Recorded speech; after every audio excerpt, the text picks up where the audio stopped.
chief of DARPA and the president of an arms manufacturing company. What business did they have at a nuclear weapons disposal facility? The truth is that secret exercises were being conducted at the time the terrorist group attacked. Must be extremely important exercises if those two were directly involved. Were they testing some kind of new advanced weapon? I'm not privy to that information. Do we know exactly where they're being held? The DARPA chief has also been injected with a mini-transmitter. As you get closer, you should be able to pick up his location on your radar.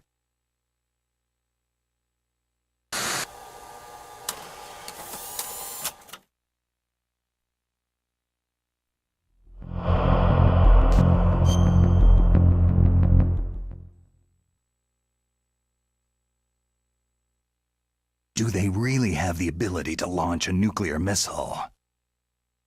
They say they do. They even gave us the serial number of the warhead they plan to use. Was the number confirmed? I'm afraid so.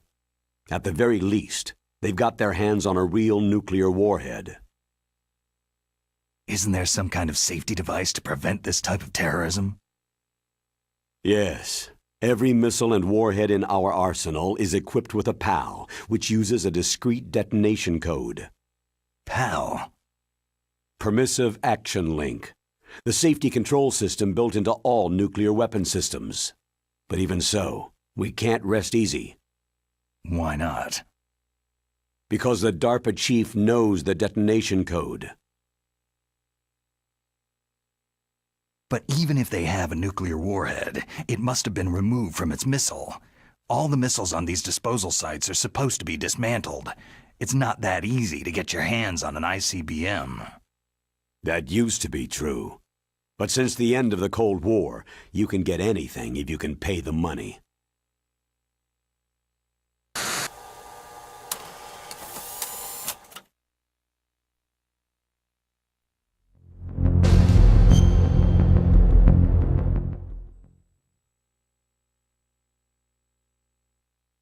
How well armed are these terrorists? I know there was an exercise going on at the time they revolted. They're heavily armed, I'm afraid. What about their battle experience? The 6 in charge are plenty tough. After all, they're foxhound people. Hey, you're gonna make me blush. The others are next-generation special forces. They're not your average grunts either.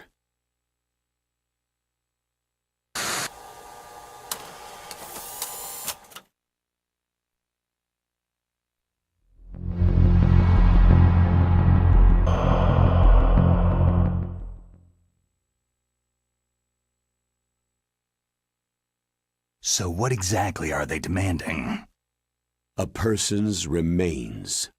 Remains? That's right. To be more accurate, cell specimens which contain the individual's genetic information. Cell specimens? Why would they want that? The terrorists need them. You see, these next-generation special forces have been strengthened through gene therapy. Genes? Strengthened? You've heard of the Human Genome Project. They've been mapping the human genome and they're nearly finished. Following up on this research, the military has been working towards identifying those genes which are responsible for making effective soldiers. There are genes that do that? Yes, and using gene therapy, they're able to transplant those genes into regular soldiers. Gene therapy? I'll explain this part. With gene therapy, it becomes easy to remove genes that cause sickness and disease, or, alternatively, to splice in additional genetic material. In other words, we can overcome all sorts of genetic diseases and at the same time add genetic characteristics as desired. Okay, and so if you knew what genes were responsible for making the perfect soldier, you could implant them in the same way, right? Yes, we could. But it all depends on being able to isolate and identify those soldier genes.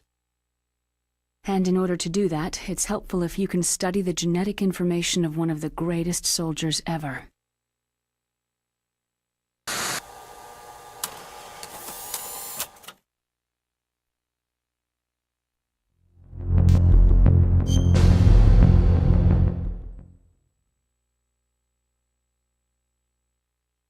One of the greatest soldiers ever. The man they called the greatest warrior of the 20th century. You don't mean Big Boss? That's right. We've been working feverishly to identify the genes responsible for his incredible combat skill. So far, we've discovered about 60 of the so-called soldier genes.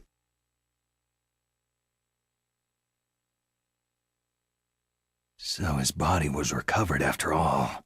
Yes, and his cells have remained frozen in a cryochamber. His genetic information is a priceless treasure to mankind. Priceless to the military, perhaps. His body was burned severely, but it was possible to restore his DNA profile from just a single strand of his hair. Oh, heck, it's like some kind of dinosaur theme park. And you're gonna put these genes into soldiers? Yes. We'll use a process that I discovered called gene targeting. The strongest soldiers don't become what they are by acquiring their skills through training or experience. We now know that hereditary factors are far more crucial for creating superior soldiers. Snake, we can't hand over his body. It's more strategically important than any weapon of mass destruction. I hear the terrorists are calling themselves the Sons of Big Boss.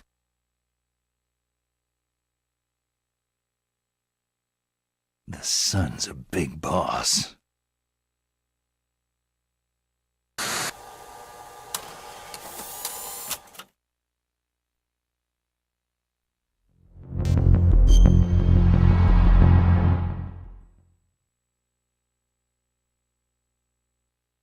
Tell me about these next-generation special forces. They started out as an anti-terrorist special ops unit, made up of former members of biochem units, technical escort units, and the nuclear emergency search team. Their purpose was to respond to threats involving next-generation weapons of mass destruction, including NBC weapons. Until they were added, that is. Who's they? These guys didn't start out as regular army. Looks like a pretty international group. Mercenaries? Yeah, and it gets worse. Most of them were from a merc agency that I think you're familiar with. They were part of Big Boss's private guard. And after Big Boss went down, the military just bought out all their contracts.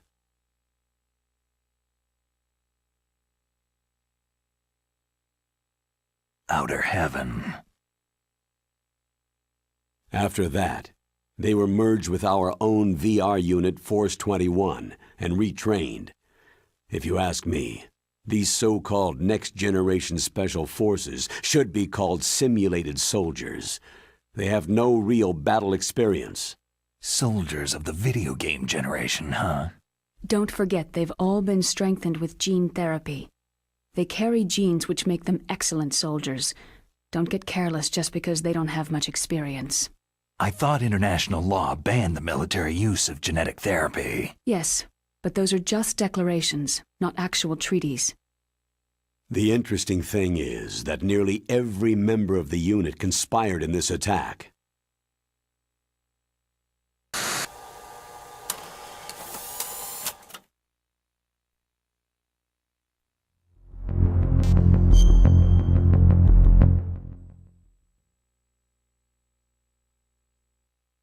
How can an entire unit be subverted to rebellion?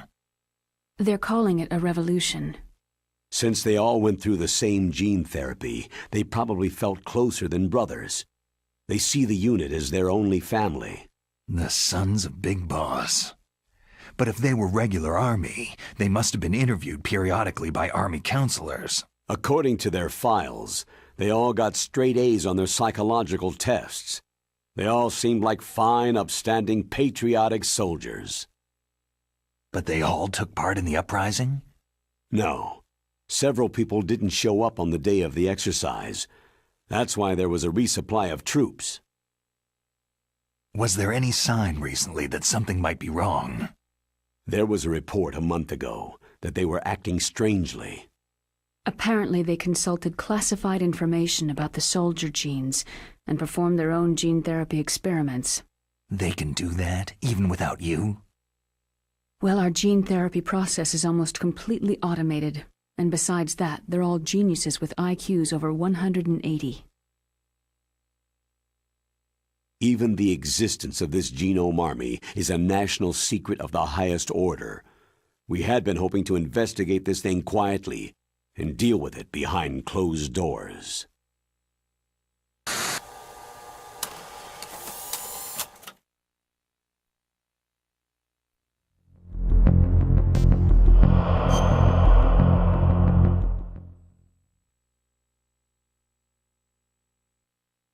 High-Tech Special Forces Unit Foxhound, your former unit, and one that I was the commander of. An elite group combining firepower and expertise. They're every bit as good as when I was commanding them. So they're still around. There are 6 members of Foxhound involved in this terrorist activity. Psycho Mantis, with his powerful psychic abilities. Sniper Wolf, the beautiful and deadly sharpshooter. Decoy Octopus, master of disguise.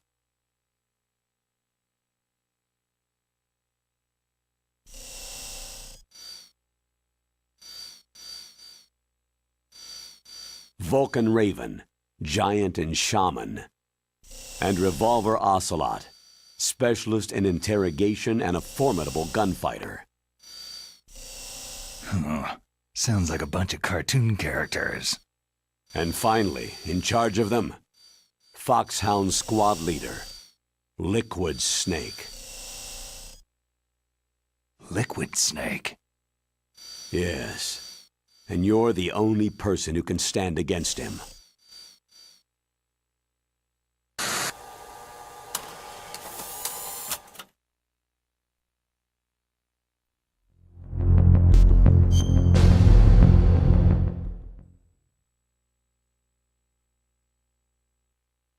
Liquid Snake? Liquid Snake, the man who shares your code name, the solid versus the liquid. Tell me what you know. He fought in the Gulf War as a teenager, the youngest person in the SAS. His job was to track down and destroy mobile Scud missile launching platforms. You were there too, I believe. Didn't you infiltrate Western Iraq with a platoon of Green Berets? I was just a kid myself back then. The details are classified, but it seems that originally he penetrated the Middle East as a sleeper for the SIS. He was a spy for the British Secret Intelligence Service? But he never once showed his face in Century House. He was taken prisoner in Iraq, and after that there was no trace of him for several years. After you retired, he was rescued and became a member of Foxhound. I thought that by the time I left, they were no longer using code names. I don't know his real name. That information is so highly classified that even I can't look at it. Here's a photo of him.